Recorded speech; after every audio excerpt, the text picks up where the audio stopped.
brief about the structure of the tool. First step, we need to prepare our, as you said, the input data, landslide inventory, rain gauge, locations, and the DEM. Now we are talking just in here. This represents the DEWS model. This is the DEWS, and this one the CTRL tool. Okay, so now we just are talking about in here. We have the 4 filters. So the first filter actually contains 2 filters. It's contain the distance and the elevation. We put them both together. So that's why you see 3 filters here. But actually there are 4 filters. You see distance, elevation, watershed, slope unit. So in the first filter, we are dealing with the pixel size that you want to use for your entire analysis. Also, you decide the buffer for this distance, how much you want to start with. Usually, even those researchers who are dealing with the distance, they have a specific distance. For example, in the literature said, if you are in the complex area, that you have too many mountains and complexity in the terrain, like 5 to 10 kilometers, you should consider the station. But if you are in a gentle area, that it's open area, and you have some terrain that is like hills, not a mountain, consider 10 to 15 kilometers are a good point to start. And then when the filter 2, we are again, sorry, when for the elevation, we mentioned that we have a specific range.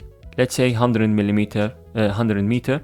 It's a good difference. So we said anything within 100 meter, it's the best in terms of elevation. This is just a default I added, but for you also you can change those parameters. So in case of the watershed, you need to provide a minimum size of the exterior watershed. So I give 1500, and also the minimum area of one single watershed. As we said, small watersheds, they are not useful for us to be developed. So usually we develop within something within 1000 and more. 1000 square meter, okay, and more.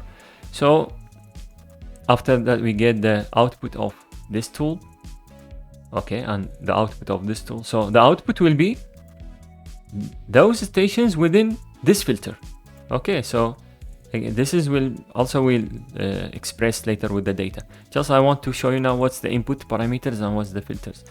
So then the filter 3, for the slope unit, we will just give the outputs from those 2 filters, okay, which will be filter 2 just only. Why? Because filter 1 already it's in the filter 2, and the filter 2 will remove anything related to the filter 1 in case it found something related. And then this related about watershed, we will filter it again with the slope unit. If we find something within this slope unit, we will ignore the 2 filters. But if we couldn't, we just keep the filter 2. At the end, we want to see all those filters to be checked, that in the end, we have minimum of 1 rain gauge related to the landslide. In minimum 1. Maximum, you can have whatever you have. But minimum, we should have 1 rain gauge related to the landslide, because we don't want to lose our rain gauges. We want to find the threshold based on the landslide inventory, which is not easy to get. You know that landslide inventory with a date, it's difficult for even most of the study areas.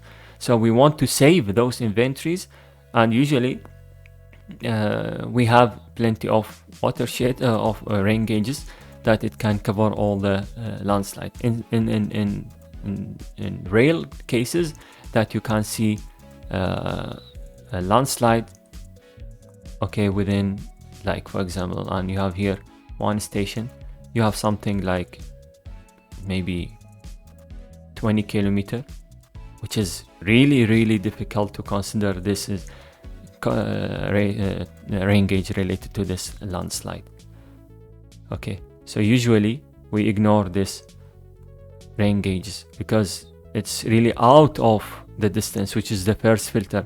As we said, it should be from something within less than 15 kilometers from the landslide to the rain gauge in the flat area.